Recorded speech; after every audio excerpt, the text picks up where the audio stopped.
Hey guys, welcome back to my channel. In today's video, we're doing the fourth installment of my color palette challenge.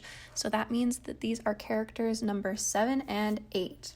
So number 7 here is from the prompt Saltwater Tears, which is a very green color palette.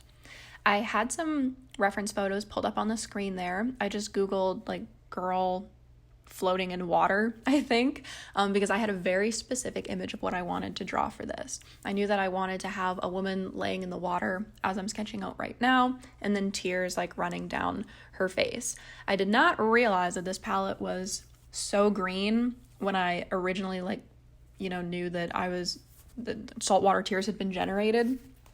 So when I double checked which number was correlated, it was very green, and I was like, okay, well, that changes things a little bit, but that's okay. So I'm doing something very different here. As you probably have noticed, I actually haven't done any line work yet. So I usually start with line work, as do lots of other artists, and instead I decided to just go in with the color and just start with blending and making those shapes with the color itself instead of relying on line work in order to make definition. So this is a technique that I saw Angel Ganev, I hope I'm saying his name right. I follow him on Instagram, and he does have a YouTube channel here. I watched some of the videos, and this is kind of the technique that he goes through, and he does beautiful portraits. And I wanted to try it for myself and see if it's something that I could do using a different software, and if I was actually able to do it and like the way that it looked. And the answer is yes. I love the way that this looks. It's so soft and organic by not having any of those harsh lines from the line work. Just by building up the color and using appropriate blending and brush strokes, I was able to create something that I'm incredibly happy with. So right now I'm just doing the face, and then I'm going to add the hair and the water. But just this face itself, I'm very proud of myself for being able to create something that looks so real without using any line work. So I'm incredibly happy about that, because it almost is like realism, and I've never been able to achieve realism in digital art before. So again, makes me very happy. So I'm just working on the water. I was trying out different brushes, so I didn't quite film everything. But now I'm just adding in some more definition as I finally figured out which brushes I wanted to use.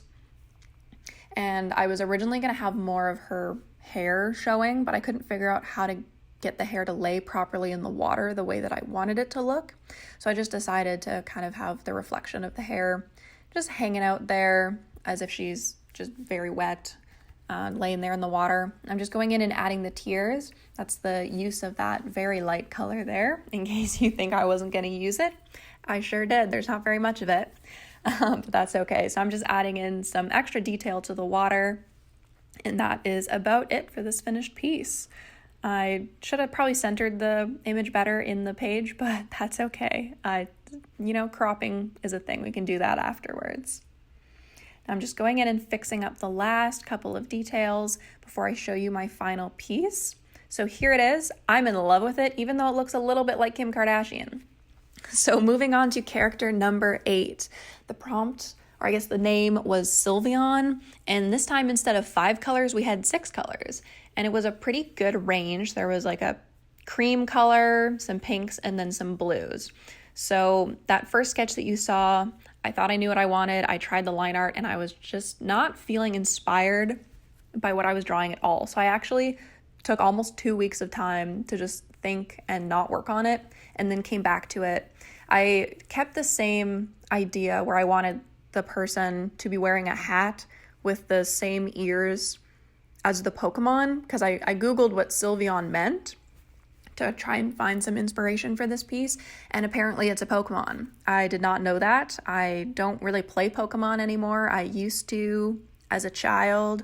My favorite Pokemon was an Audino. Please don't shame me for that. So I'm not really familiar with a lot of Pokemon stuff, but once I figured out it was this like rabbit looking thing, I thought it was perfect to have a child wearing a hat. And originally I wanted the child to look very shy, maybe wearing a dress, kind of timid. And then I decided against that when I was drawing it. It was actually in the middle of doing my sketch for the face of the child.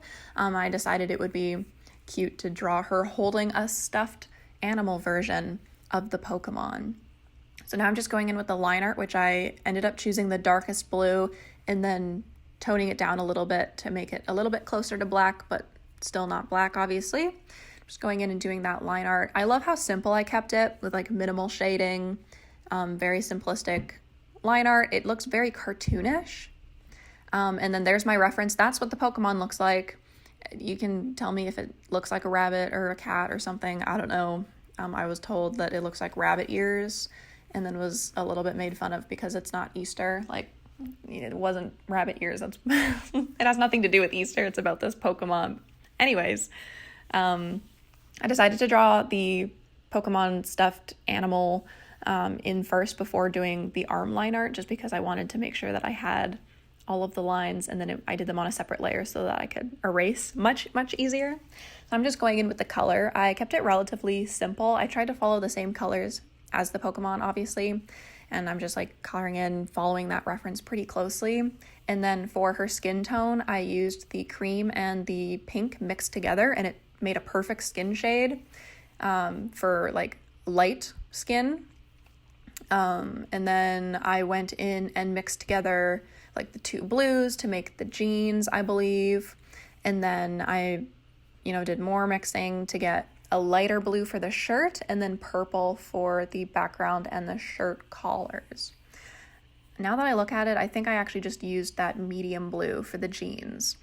Doesn't really matter which ones I used. I used all of the colors in the palette there, and I've allowed myself the liberty to mix freely so that I have a little bit more of a range of the colors that I can use, and it just kind of helps me learn more about color theory.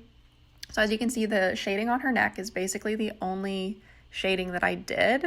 I just didn't really feel like it needed anything more, just because I was keeping it so simplistic.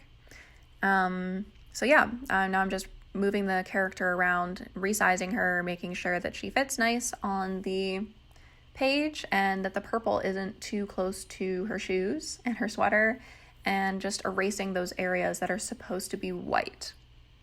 So here is the final piece. I hope you like the video. If you do, leave a like, comment down below, subscribe to the channel, and I'll see you next week.